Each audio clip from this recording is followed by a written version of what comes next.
Overpaying for anything sucks, especially socks, so why pay $45 for a single pair of grip socks when you can spend less than half? Pure Grip Socks Pro feature our best materials for optimal fit, moisture wicking, and performance at a fair price, just $16.99 a pair at puregripsocks.com. As a brand, Nike is responsible for some of the most revolutionary football boots ever made, with their tech-forward approach typically making for some really good product. With that said, while it's typically a pretty safe bet to go with a top-end Nike boot, there have been certain instances where, let's say, they've missed the mark by a lot. Which is why in today's video, I'm gonna be sharing my picks for the 5 worst Nike football boots of all time. And as always, feel free to disagree or share your own picks down below in the comments section. Leave a like on the video if you enjoy the content, and make sure you subscribe to the channel if you haven't already, so you don't miss out on my reviews of all the latest football boots of 2023. The 2008 Nike Mercurial Vapor 4, particularly the SL model with the carbon fiber sole plate, is genuinely one of my personal favorite football boots of all time. However, that does not take away from the fact that these were an epic fail by Nike. While it had nothing to do with performance, aesthetically, the Vapor 4 was a major change for the Mercurial series, which made these boots polarizing even before anybody got to put them on their feet. The large Nike swoosh, while it might look really normal now, was quite controversial at the time, where you either loved it or hated it. The inclusion of a lace cover for the Vapor 4, I would argue, was totally unnecessary, but I do like the look of it. It did, however, make the boots incredibly difficult to put on and take off. And unfortunately, the blister pad heel liner from the Vapor 3 made its way onto the Vapor 4 in the form of 2 little pink panels rather than the entire heel being made from this material, where admittedly the SL model, for whatever reason, was a little bit more comfortable through the heel than the regular Vapor 4. However, blisters were still pretty much a guarantee with these football boots because of those pads. But these elements aren't what made the Vapor 4 SL such a fail. It came down to the carbon fiber sole plate, which was originally introduced on the Mercurial Carbon SL that I'm sure a lot of you guys are familiar with, but those were so expensive and so limited, most people never got the chance to try them. However, on this new super light variation of the Vapor 4, everyone could try a carbon fiber sole plate if you had $300 to spend on a pair of boots, which is expensive now, but was monumentally expensive back in 2008. But here's the thing, for the weight that you saved in the carbon fiber sole plate, which realistically was 10 to 15 grams over a regular pair of Vapors, the durability was absolutely abysmal. This carbon fiber sole plate was going to crack. It pretty much had a 100% failure rate, and it wasn't one of those things where they would crack after 6 months of wear. It would typically crack within the first couple of uses. In fact, childhood Josh saved up for a whole year to finally get a pair of these boots on sale, only for the carbon fiber sole plate to break after 40 minutes. Of course, if your sole plate did crack, Nike did offer a warranty program where they'd replace them for you, or at least give you a credit for the cost of the football boots, but unfortunately, most people just don't know that, so there was plenty out there spending $300 on an uncomfortable, not very lightweight pair of football boots that would realistically break after a few uses, which is a complete fail. In 2012, Nike launched their greenest football boot ever in the appropriately named Nike Green Speed. The boots were limited to just 2012 individually numbered pairs worldwide, but would later release in a second colorway that would introduce the ACC technology and logo along the side. But regardless of which version of the Nike GS you had, the discomfort you would experience had you chose to wear them remained the same. With the idea behind the Green Speed concept to be as eco-friendly as possible, using as many recycled and or renewable materials as possible, and wasting as little material as possible during the manufacturing process, creating a pair of football boots that not only are made predominantly from castor beans, but they're actually the lightest boots Nike had made ever. Unfortunately, considering all the upsides in the super lightweight construction and the eco-friendly materials they use, the boots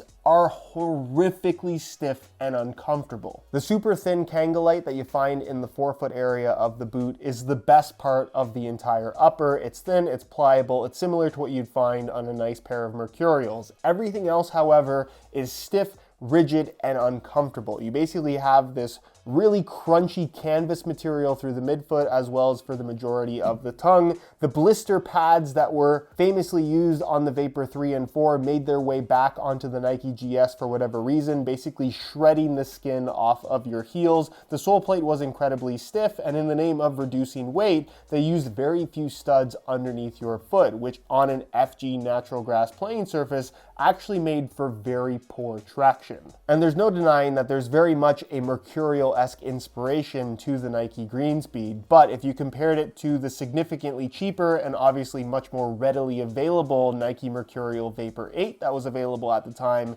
these are so much worse in just about every way. In 2009, Nike released the Mercurial Vapor SUPERFLY 1, the most high-tech football boot the world had ever seen, and honestly, even by today's standards in 2023, I think these still look like they could come out today and not look out of place. However, all that technology made for one of the most uncomfortable football boots I think ever made. For $350 in 2009, by the way, you got a reinforced variation of the carbon fiber sole plate first introduced on the Vapor 4 SL that still had the potential to crack but was significantly more durable than the previous generation. They cored out the studs to shave as much weight as possible, which would cause cracking in studs. It was a fairly common thing, not necessarily guaranteed to happen, but it was potentially an issue. But realistically, the big claim to fame here was the introduction of Nike's Flywire technology, which was huge within the brand at this point in time.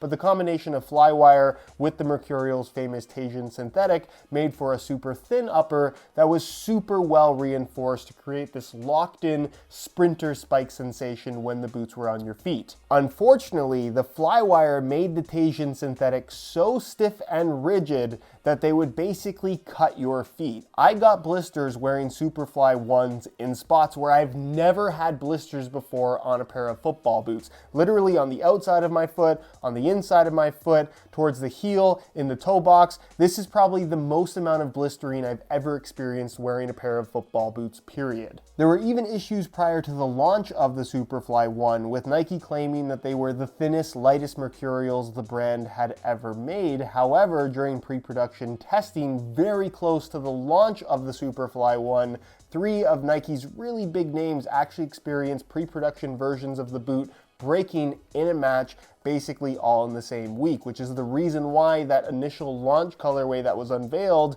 in the orange silver with the purple swoosh never actually released to the public as a SUPERFLY 1, or at least never released in actual retailers, because they scrapped all of those initial versions to add reinforcements so the uppers ripping wouldn't be as much of an issue. Needless to say, the SUPERFLY 1 is very important as it relates to football boot history and the introduction of modern technologies. However, in terms of actual execution and playability, it goes down as one of the most uncomfortable football boots I've ever had on my feet. In 2006, Nike launched what I would argue is the best looking Nike Mercurial model of all time in the Vapor 3. However, as a bit of a trend within this video, these also go down in history as one of the most uncomfortable football boots of all time, in that blisters on your heel, or just the skin on your heel in general, was at a humongous amount of risk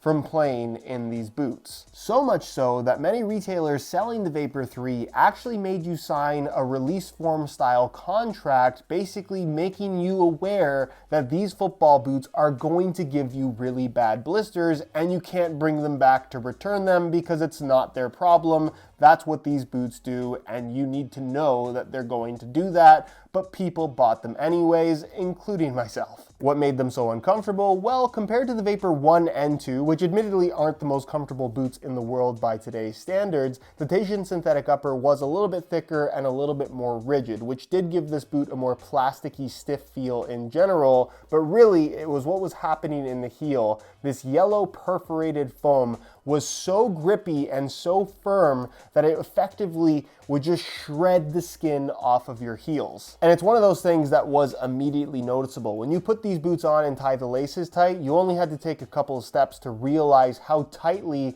the heel area of this football boot would grab the skin on your heel, where when it came to getting blisters, it wasn't going to happen after an hour or two of wear, it was going to happen after literally 5 minutes. It's the perfect example of why having too much lockdown can actually be super uncomfortable. And I realized the Vapor 3 was a super popular pair of football boots, and many big name players wore them, including Cristiano Ronaldo. I'd be really curious to try a pair that is custom fitted to my feet, similar to what pros would have had at the time, but as an off-the-shelf product, because of this heel area, it is genuinely one of the most unwearable football boots I've ever tried. In 2015, we got the replacement for what is widely regarded as one of Nike's best football boots ever in the form of the HYPEVENOM Phantom 1, that replacement being the Nike HYPEVENOM Phantom 2 DF, the mid-cut version that I have here, which was also available in low-cut form as the HYPEVENOM Finish. Making the Phantom 2 a mid-cut model was simply Nike capitalizing on the popularity of the SUPERFLY 4 and Magista Obra that they had launched the year before. However, it definitely didn't make for a more comfortable fit through the heel, where I think a lot of people know that early mid-cut models from Nike, and even some of the newer ones for that matter, did cause some blistering around the Achilles tendon area if you weren't careful. But that's not what made the HYPEVENOM Phantom 2 and HYPEVENOM Finish such a disappointment. It was the incorporation of Nike skin, which was the same material technically by name as what was found on the original HYPEVENOM, but instead of that soft honeycomb mesh, instead it was a stiff, rigid, just awful feeling upper. Which at the time when Nike was experiencing this incredible wave of popularity with the introduction of Flyknit on the SUPERFLY and the Magista, along with the softness that you could get from the Nike skin of the original HYPEVENOM Phantom, something this stiff was just totally unacceptable and not what anybody wanted from Nike at this point in time, or quite honestly, ever. These are just really stiff and not what you want in a pair of top-end football boots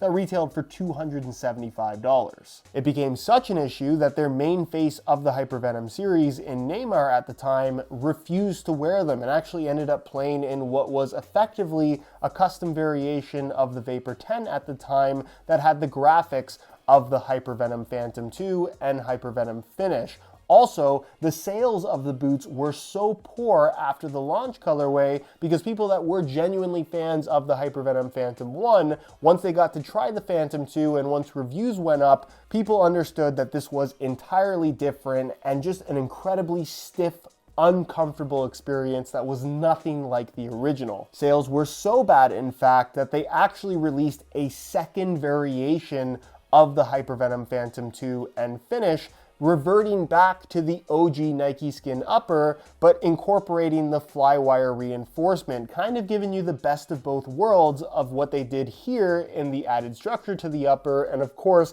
the soft, natural feel of the HYPEVENOM Phantom 1. Those were great football boots, but it took these being that bad to make those a possibility. It was the first time Nike made a football boot so bad that they had to modify it midway through its life cycle to save the line entirely.